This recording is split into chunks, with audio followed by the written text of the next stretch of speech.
Hello friends, സിസിൽസ് വ്ലോഗിലേക്ക് എല്ലാവർക്കും ഒരിക്കൽ കൂടെ സ്വാഗതം. ഈ അടുത്തിടെ ഇറങ്ങിയ ബുക്കർ പ്രൈസ് ജേതാവായ മലയാളിയായ അരുന്ധതി റോയിയുടെ വളരെ മനോഹരമായ ഒരു ബുക്കായ mother Mary comes to me എന്ന ബുക്കിനെക്കുറിച്ച് പറയാനാണ് ഞാൻ ഇന്നിവിടെ വന്നിരിക്കുന്നത്. ഞാൻ വളരെയധികം ആസ്വദിച്ച അരുന്ധതി റോയിയുടെ ഒരു ഓർമ്മ പുസ്തകമാണിത്. അവളുടെ കേരളത്തിലെ ചൈൽഡ്ഹുഡ് മുതൽ ഡൽഹിയിലെ പ്രസന്റ് ലൈഫ് വരെ ഈ ബുക്കിൽ സംക്ഷിപ്തമായി പ്രതിപാദിക്കുന്നു. പ്രധാനമായും അവളുടെ അമ്മയും സോഷ്യൽ ആക്ടിവിസ്റ്റുമായ മേരി റോയിയുമായി അവൾക്കുണ്ടായിരുന്ന കോംപ്ലക്സ് ബട്ട് എക്സ്ട്രാ ഓർഡിനറി റിലേഷൻഷിപ്പിനെയാണ് ഈ ബുക്ക് മുഴുവനായി അവതരിപ്പിക്കുന്നത്. സിംഗിൾ മദറായിരുന്ന മേരി റോയിനെ my shelter and my storm എന്നാണ് അരുന്ധതി റോയ് ഇവിടെ വിശേഷിപ്പിക്കുന്നത്. നമ്മൾ ഇന്നു കാണുന്ന അരുന്ധതി റോയ് അവളുടെ ജീവിതത്തിൽ കടന്നുപോയിട്ടുള്ള വിവിധ സ്ട്രഗിൾസ്, അവളുടെ റെസീലിയൻസ്, സോഷ്യോ പൊളിറ്റിക്കൽ റിഫ്ലക്ഷൻസ് ഇതെല്ലാം പുസ്തകത്തിൽ പ്രതിഫലിക്കുന്നുണ്ട്. ഒരേ സമയം അഗാധമായ സ്നേഹവും ഭയവും അതുപോലെ തന്നെ വെറുപ്പും തോന്നിയ ഒരു വ്യക്തിത്വമായിരുന്നു മേരി റോയിയുടേത്. വളരെ ശക്തയായ ഒരു സ്ത്രീയായ മേരി റോയി തൻ്റെ രോഗാവസ്ഥയെയും സോഷ്യൽ നോംസിനെയും കുടുംബ അസ്വസ്ഥ്യങ്ങളെയും ഒരു സിംഗിൾ മദറായി ഒറ്റയ്ക്ക് ചലഞ്ച് ചെയ്ത് ധീരത കാട്ടിയവളായിരുന്നു എന്നാണ് എനിക്ക് മനസ്സിലായത്. ഒരേ സമയം നർച്ചറിങ്ങും അതുപോലെ തന്നെ ഒരു അബ്നോർമൽ ഫിറോഷ്യസ് മദറുമാണ് മേരി റോയി എന്ന് നമുക്ക് തോന്നിപ്പോകും. കേരളത്തിലെ ഒരു ഉയർന്ന ക്രിസ്ത്യൻ കുടുംബത്തിൽ ജനിച്ച മേരി റോയി ഒരു ബംഗാളിയായ ആൽക്കഹോളിക്കിനെ വിവാഹം ചെയ്യുകയും പിന്നീട് അവരുടെ 2 കുട്ടികളായ ലളിത് റോയിയെയും അരുന്ധതിയെയും കൂട്ടി വിവാഹബന്ധത്തിൽ നിന്നും പുറത്തു കടക്കുകയും പിന്നീട് ഊട്ടിയിലുള്ള തൻ്റെ മെറ്റേണൽ ഗ്രാൻഡ് ഫാദറിൻ്റെ ഒരു പഴയ കോട്ടേജിലേക്ക് താമസം മാറുകയും ശേഷം അവരെ അവിടെ നിന്നും ഒഴിപ്പിക്കാനായി എത്തിയ സഹോദരനും അമ്മയും തുടർന്ന് അയ്മനത്തെ വീട്ടിലേക്ക് എത്തുന്ന മേരി റോയിയും കുടുംബത്തെയും ഈ ഓർമ്മക്കുറിപ്പിൽ വരച്ചു കാട്ടുന്നു. അന്ന് ക്രിസ്ത്യൻ സമൂഹത്തിൽ നിലനിന്നിരുന്ന ലോ ആയിരുന്ന പെൺമക്കൾക്ക് വിവാഹശേഷം പിതൃസ്വത്തിന് അവകാശമില്ല എന്ന നിയമം അവൾ തുടച്ചുമാറ്റി. അതിനുശേഷം പെൺകുട്ടികൾക്കും ആൺകുട്ടികൾക്കും സ്വത്തിൽ തുല്യ അവകാശമാണ് എന്ന നിയമം നിലവിൽ വന്നു. അരുന്ധതി റോയിയുടെ സ്കൂൾ വിദ്യാഭ്യാസം ഭൂരിഭാഗവും ഊട്ടിയിലെ ഒരു ബോർഡിംഗ് സ്കൂളിലായിരുന്നു. അയ്മനത്തെയും മീനച്ചാരുടെയും കുറിച്ചുമൊക്കെയുള്ള അവളുടെ സ്വീറ്റ് മെമ്മറീസും ഈ ബുക്കിലുണ്ട്. 18ാമത്തെ വയസ്സിൽ നാട് വിട്ടവളാണ് അരുന്ധതി. ഡൽഹിയിലെ സ്കൂൾ ഓഫ് ആർക്കിടെക്ചറിലാണ് അവൾ ആർക്കിടെക്ചർ വിദ്യാഭ്യാസം നേടിയത്. അവിടെ വെച്ചുണ്ടായ അവളുടെ പ്രണയത്തെക്കുറിച്ചെല്ലാം ഇതിൽ പറയുന്നുണ്ട്. കടുത്ത ദാരിദ്ര്യത്തിലായിരുന്നു അവൾ അവിടെ കഴിഞ്ഞിരുന്നത്. അമ്മയിൽ നിന്നും യാതൊരു സഹായവും മേടിക്കാതെ തുച്ഛമായ വേതനത്തിന് ചെറിയ ജോലികളെല്ലാം ചെയ്താണ് ഡൽഹിയിൽ അവൾ അക്കാലം കഴിച്ചുകൂട്ടിയത്. ആർക്കും ഭയം തോന്നാം അവളുടെ അന്നത്തെ ആ ജീവിതാവസ്ഥ കണ്ടിട്ട്. തെരുവിലും മറ്റും ചെറിയ മുറി വാടകയ്ക്കെടുത്താണ് അവൾ താമസിച്ചിരുന്നത്.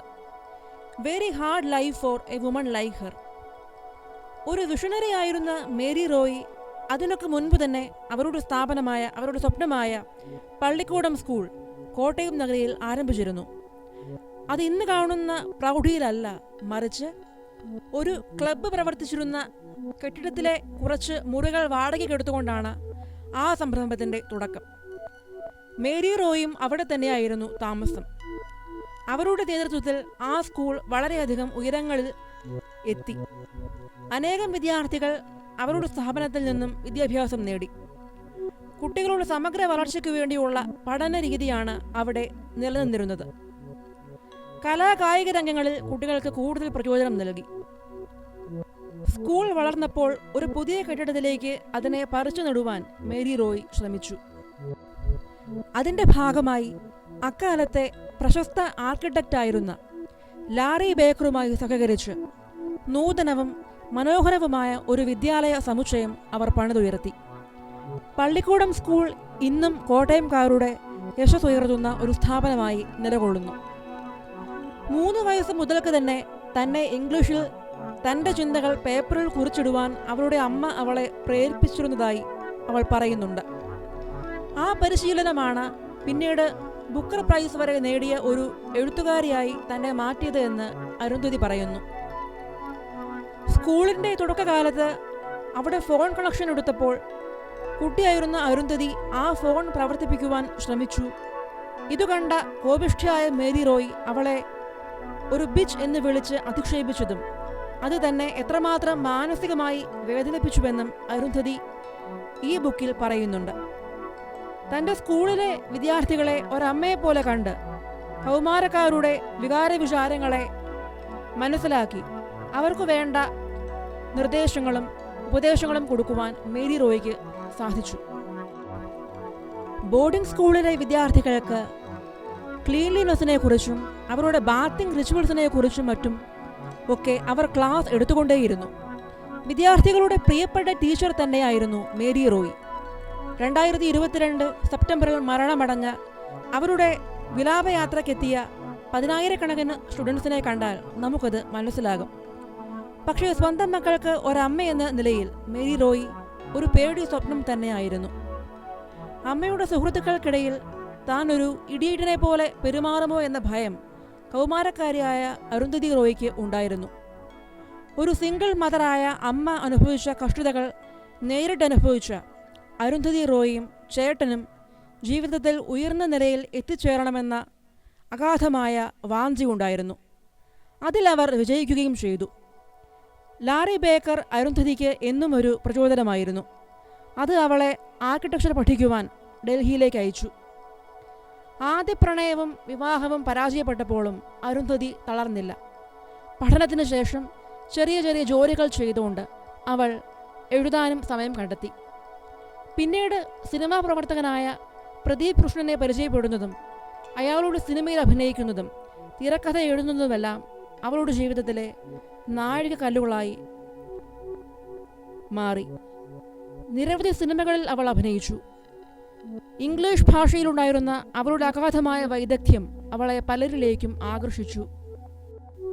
പ്രദീപ് പിന്നീട് അവളുടെ ഭർത്താവായി തീരുന്നു. വളരെ അഡ്വഞ്ചറസ് ആയ ലൈഫായിരുന്നു അരുന്ധതിയുടേത്. പൂജ്യത്തിൽ നിന്നും തുടങ്ങി ബുക്കർ പ്രൈസ് വരെ നേടുന്ന ഒരു വലിയ എഴുത്തുകാരിയായി അവൾ മാറി. ഡൽഹിയിലെ തെരുവുകളിൽ നിന്നും കോടീശ്വരന്മാർ താമസിക്കുന്ന ബംഗ്ലാവുകളിലേക്ക് അവൾ താമസം മാറ്റി. പിന്നീട് പല എഴുത്തുകൾ, the ministry of utmost happiness മുതൽ ആസാദി, മൈ സെഡീഷ്യസ് ഹാർട്ട് തുടങ്ങി അവളുടെ പല എസ്സേകളും ആസ്വാദകരുടെ മനം കവർന്നു. തൻ്റെ അമ്മയായ മേരി റോയ്ക്കുള്ള ഒരു സമർപ്പണമാണ് തൻ്റെ ആദ്യ ബുക്കായ ഗോഡ് ഓഫ് സ്മോൾ തിങ്സ് എന്ന് അവൾ പറയുന്നു. തൻ്റെ അമ്മയുടെ മരണശേഷമുള്ള ഈ തുറന്നു പറച്ചിലുകൾ ശരിയാണോ എന്ന് പോലും നമുക്ക് തോന്നിപ്പോകുന്നു. ഇതിലെ പല പ്രസ്താവനകളും അനുഭവങ്ങളും അങ്ങനെ തന്നെ ആണ്. പുസ്തകത്തിൻ്റെ ലളിതമായ ആഖ്യാനവും സത്യസന്ധമായ തുറന്നു പറച്ചിലുകളും ആരെയും ഇതിലേക്ക് ആകർഷിക്കും. 2025 ബെസ്റ്റ് റീഡായിരിക്കും ഈ പുസ്തകം. ഈ ബുക്ക് വായിക്കുവാൻ ഞാൻ നിങ്ങളെ പ്രേരിപ്പിക്കുന്നു. നന്ദി.